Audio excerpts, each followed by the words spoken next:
Thor volume 3 के last episode में हमने देखा था कि थॉर जो है अपनी ओडिन पावर इस्तेमाल करता है और पूरी दुनिया के ऊपर एक स्टॉर्म क्रिएट करता है, जिसकी वजह से जितने भी एसगार्डियन जो कि छुपे हुए होते हैं इंसानों की फॉर्म में वो सब बाहर आ जाते हैं। लेकिन ये इनक्रेडिबल पावर इस्तेमाल करने के बाद यानी ओडिन फोर्स इस्तेमाल करने के बाद उसकी हालत बहुत ज़्यादा ख़राब हो जाती है और वो आसमान से गिर के सीधा ज़मीन पर गिरता है बेहोशी की हालत में। अब आगे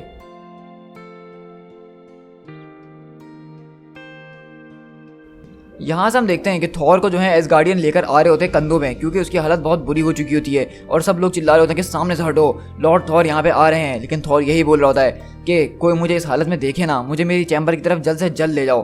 तो बाल्डर उसका भाई बोलता है कि नहीं मेरे लॉर्ड, ये बात सही नहीं है, क्योंकि आपने जो किया है वो सब जानते हैं कि आपने अपनी पूरी ताकत लगा दी सारे एसगार्ड को रिस्टोर करने के लिए और इसमें शर्म की कोई बात नहीं है। उन सब ने आपको देखा है कि आप किस तरह आसमान से गिरे और आपने सारे एसगार्डियन को वापसी ले आए। तो यहाँ से मैं आपको बता दूं कि यहाँ से जो ये एपिसोड 2 हैं हमारे लास्ट के, ये एपिसोड बहुत ही ज़्यादा ज़रूरी है और मैं चाहता हूँ कि आप इनको पूरी कंसंट्रेशन के साथ देखें। इसके अंदर हमें थॉर से रिलेटेड मिथ्स जो हैं बहुत ज़्यादा पता चलने वाले हैं और नॉर्स गॉड्स की जो बहुत सारी मिस्ट्रीज़ वगैरह हैं वो हमें यहाँ से पता चलने वाली हैं। तो मैं आपसे यही कहूँगा कि ये 2 एपिसोड्स आप लाजमी और बहुत गौर से देखिएगा। तो यहाँ से थॉर बोलता है कि परहैप्स बाल्डर कि तुम जो हो मेरे फादर के मेटल सुमित को यहाँ पे जल्द से जल्द बुलवा लो। तो बाल्डर बोलता है कि हाँ बिल्कुल, फैंड्राल को मैंने भेज दिया है और वो इस दुनिया में निकल चुका है ढूंढने के लिए कि वो एसगार्डियन कहाँ है जिसकी आपको ज़रूरत है, और वो जल्द से जल्द उसको लेकर यहाँ पे पहुँच जाएगा। और लॉर्ड थॉर आप बताइए कि आप यहाँ पे और किस किस को चाहते हैं। तो थॉर जो है वहाँ पे खड़ा हुआ लोकी जो होता है उसको देखता है, लेकिन बोलता है कि नहीं होगन, मुझे और किसी की ज़रूरत नहीं है, मुझे अकेला छोड़ दो। और इतनी देर में हम देखते हैं कि वो आदमी जिसका नाम फल्की होता है वो यहाँ पे आता है। बेसिकली थॉर ने इसको ही बुलाया था और थॉर पूछता है कि फल्की तुम आ गए हो और ये बताओ कि क्या तुम वो अपने साथ लेकर आए हो। तो बोलता है कि ऑफ कोर्स थॉर, मैं वो लेकर आया हूँ, ये रहा, ये इस कमरे के बिल्कुल सेंटर में है, तुम जल्दी करो। तो वहाँ पे जो एसगार्डियन होते हैं वो पूछते हैं कि लॉर्ड आखिरकार ये चीज़ है क्या। तो थॉर बताता है जब मेरे फादर मरे तो उससे पहले उन्होंने अपनी ओडिन पावर मेरे हवाले कर दी थी और एसगार्ड के लोगों को लाने के लिए मैंने उस पावर को बहुत ज़्यादा ही इस्तेमाल कर लिया जैसे कि कभी उन्होंने किया था। और अब मुझे जो है ओडिन स्लीप लेनी होगी जिस तरह के ओडिन लिया करते थे, जिसके ज़रिए मेरी पावर रिस्टोर हो सकें। तो गाइस अगर आपको याद होगा कि ओडिन पावर जब इस्तेमाल करते थे ओडिन, तो उसके बाद जो है उनको एक ओडिन स्लीप लेनी पड़ती थी। और ये चीज़ हमने एमसीयू के अंदर भी देखी थी कि जब लोकी उनके ऊपर हमला करता है तो वो अपनी ओडिन स्लीप के अंदर होते हैं। तो इसी तरह अब ये ओडिन पावर जब थॉर के पास आ गई है और थॉर ने जब इसका ज़्यादा इस्तेमाल कर लिया तो वो भी बहुत ज़्यादा वीक हो गया है। तो इसलिए अब उसको भी एक ओडिन स्लीप लेनी होगी ताकि वो अपनी पावर्स को रिस्टोर कर सके। और थॉर ये भी बताता है कि बाल्डर, मैंने अपने पास्ट के जरिए ये बात भी जानी है कि जब भी ओडिन अपनी स्लीप में जाते थे तो एसगार्ड बहुत ज़्यादा वल्नरेबल हो जाता था एसगार्ड के दुश्मनों के लिए। तो हो सकता है कि अब भी ऐसा हो जाए क्योंकि प्रोटेक्ट करने के लिए मैं यहाँ पे हूँ नहीं। तो वो फल्की जो होता है बोलता है कि मैंने इस चीज़ के ऊपर काम करना बहुत टाइम पहले से शुरू कर दिया था, मैंने इसके अंदर कुछ इन्हेंसमेंट्स वगैरह भी करे थे, क्योंकि ये चीज़ जो है एक ऐसी स्टेट में ले जाती है जिसको हम कहते हैं लाइफ एंड डेथ, और मोर्टल्स इसको कोमा भी कहते हैं। मैंने जो इसमें एन्चेंटमेंट्स वगैरह डाले हैं उसके ज़रिए ये आपको जल्द से जल्द हील करने की पूरी कोशिश करेगा और इसके ज़रिए ओडिन स्लीप का जो टाइम है हील करने का वो रिड्यूस हो जाएगा। मैं आपको एक बात बता दूं कि अगर इसको एक बार बंद कर दिया गया तो इसको ना कोई आदमी ना कोई गॉड बाहर से खोल सकता है, इसको सिर्फ खोला जा सकता है तो वो अंदर से ही खोला जा सकता है। तो थॉर बोलता है कि अगर ऐसा है तो तुमने बहुत बढ़िया काम किया है फल्की, अब तुम लोग यहाँ से सब चले जाओ ताकि मैं जल्द से जल्द इसके अंदर जाके अपनी पावर्स को रिस्टोर करूँ, इससे पहले कि डार्कनेस मेरे ऊपर हावी हो जाए। तो फल्की बोलता है कि बिल्कुल लॉर्ड, आप जैसा कहें। और थॉर बोलता है कि जैसा कि अब मैं सोने जा रहा हूँ तो मैं ये चाहता हूँ कि मुझे नहीं पता कि मैं कितने दिन में जागूंगा, हो सकता है कि हफ्ते, सालों या बरसों गुजर जाएं, लेकिन मैं एसगार्ड की जिम्मेदारी तुम्हारे हाथों में सौंप के जाता हूँ बाल्डर। तो बाल्डर बोलता है कि मेरे भाई, मैं बिल्कुल जिम्मेदारी लेता हूँ और इसको अच्छे से करने की कोशिश करूँगा। तो थॉर बोलता है कि हाँ, मुझसे बेहतर करने की कोशिश करना, क्योंकि अक्सर मेरे कुछ डिसीजन जो हैं वो ज़्यादा वाइस नहीं होते हैं। फेयरवेल, फिर मिलेंगे। और इस तरह हम देखते हैं कि बाल्डर उसका दरवाज़ा बंद कर देता है, वो जो बॉक्स होता है, और हम देखते हैं कि जैसे ही बाल्डर उसको थॉर को अंदर लिटा के वो बॉक्स बंद करता है तो हम बेसिकली देखते हैं कि सामने जो है डोनाल्ड ब्लेक बाहर आ जाता है। और डोनाल्ड ब्लेक बोलता है कि वेल, ये जो है बहुत ज़्यादा अनएक्सपेक्टेड है। तो बाल्डर पूछता है कि ये कैसे हुआ। तो डोनाल्ड ब्लेक बोलता है कि ये सवाल बहुत बढ़िया है। कहता है कि जैसा कि तुम्हें पता है कि जो थॉर सुनता है वो मैं सुनता हूँ और जो मैं सुनता हूँ वो थॉर सुनता है। मुझे इस डिवाइस का पर्पस समझ में आ गया है। जैसा कि फल्की ने कहा था कि ये एक तरह का state of life and death है। एक क्वांटम फिजिसिस्ट जिसका नाम आर्विन था, उसने एक बार ये सजेस्ट किया था कि एक बिल्ली को अगर एक बॉक्स के अंदर रख दिया जाए जहाँ पे 50-50% चांस हो कि उसके अंदर पॉइजनस गैस फैल सकती है या नहीं, तो इस तरह से वो एक वक्त में अलाइव भी होगी और डेथ भी होगी। तो ये वही चीज़ है जिसको क्वांटम फिजिक्स में भी लोग माना करते हैं, और उनके मुताबिक ये हमें बात सिर्फ तभी पता चल पाएगी जब वो डब्बा खुलेगा, जब 2 पॉसिबिलिटीज़ एक रियलिटी के अंदर चेंज हो जाएंगी, तो हमें पता चलेगा कि वो बिल्ली जिंदा है या मर चुकी है। तो इसका मतलब ये है कि मेरा अचानक यहाँ पे नजर आने का मतलब ये है कि अगर गॉड ऑफ थंडर यानी थॉर को कुछ हो गया या वो मर गया तो उसके बाद मैं उससे सेपरेट हो जाऊंगा और मैं अपनी ज़िंदगी अलग गुजारना शुरू कर दूंगा जैसे मैं पहले गुजारा करता था। तो जैसा कि अब मेरे पास कुछ चीज़ें हैं और मुझे कुछ जगहों पे जाना है तो मैं चलता हूँ। तो वो बाल्डर बोलता है कि अगर लॉर्ड थॉर जिंदा और मुर्दा दोनों हैं एक ही वक्त में तो ये बताओ कि तुम यहाँ पे क्या हो। तो वो बोलता है कि मैं वही बिल्ली हूँ।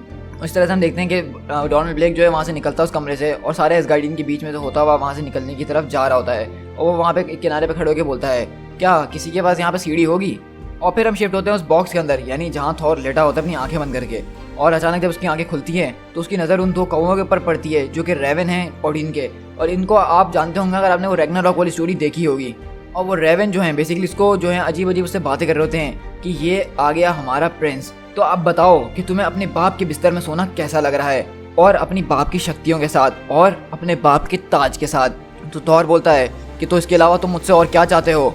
यहाँ तक कि तुम रेवेंस भी ये बात जानते हो कि मेरा बाप ओडिन वो जो है मर चुका है। तो वो बोलते हैं कि हाँ हम ये बात जानते हैं कि वो किस तरह से सर्टर के अगेंस्ट बैटल में तुम्हें डिफेंड करता हुआ मारा गया और वो अभी तक तुम्हें डिफेंड कर रहा है।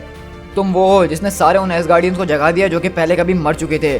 सबको उठा दिया लेकिन एक को नहीं उठाया।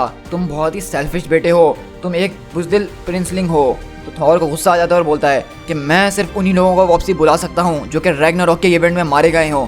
उनसे पहले के लोगों को मैं वापसी नहीं बुला सकता हूँ और तुम जानते हो कि मेरे फादर उससे पहले मारे गए थे।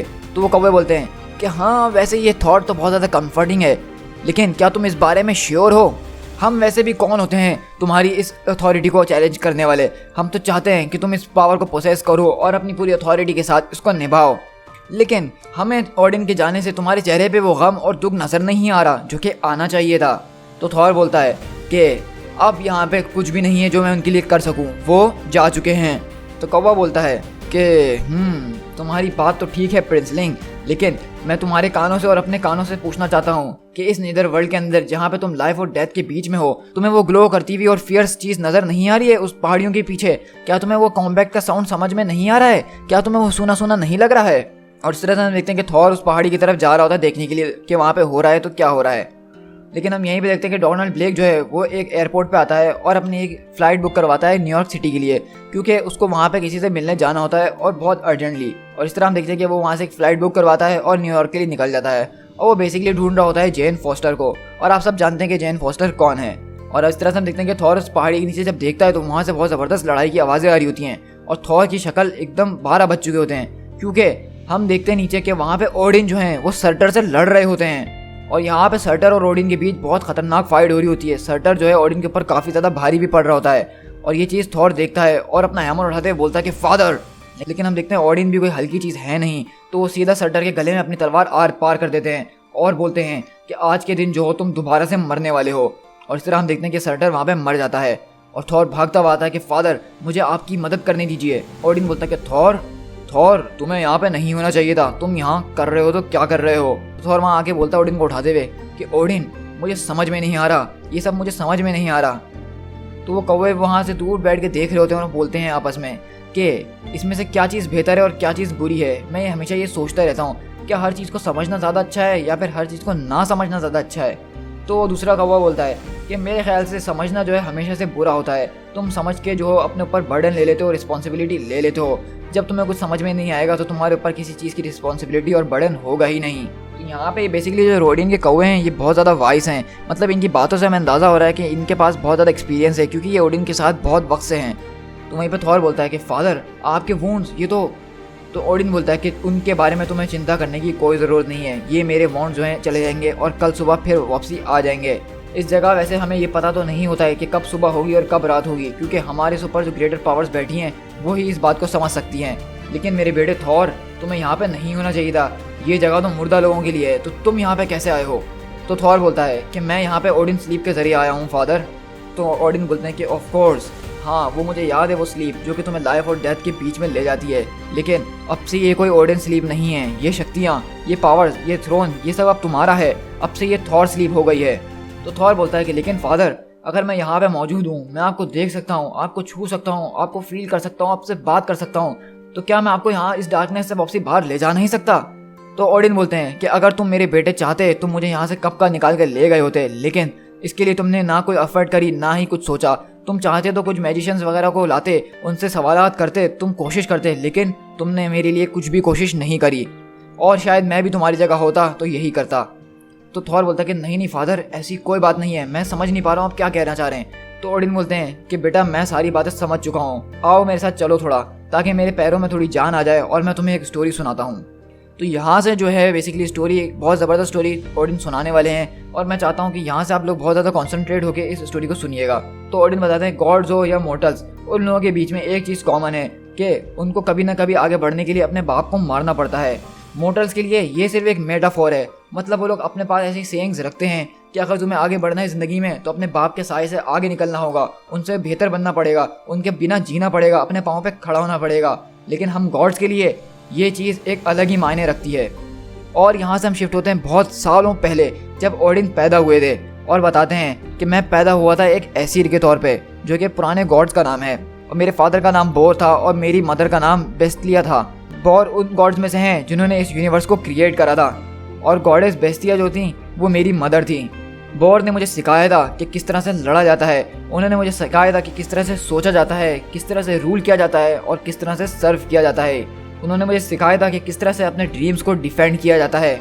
लेकिन उन्होंने मुझे एक चीज़ नहीं सिखाई थी, और वो ये थी कि किस तरह से अपने ड्रीम्स को क्रिएट किया जाता है।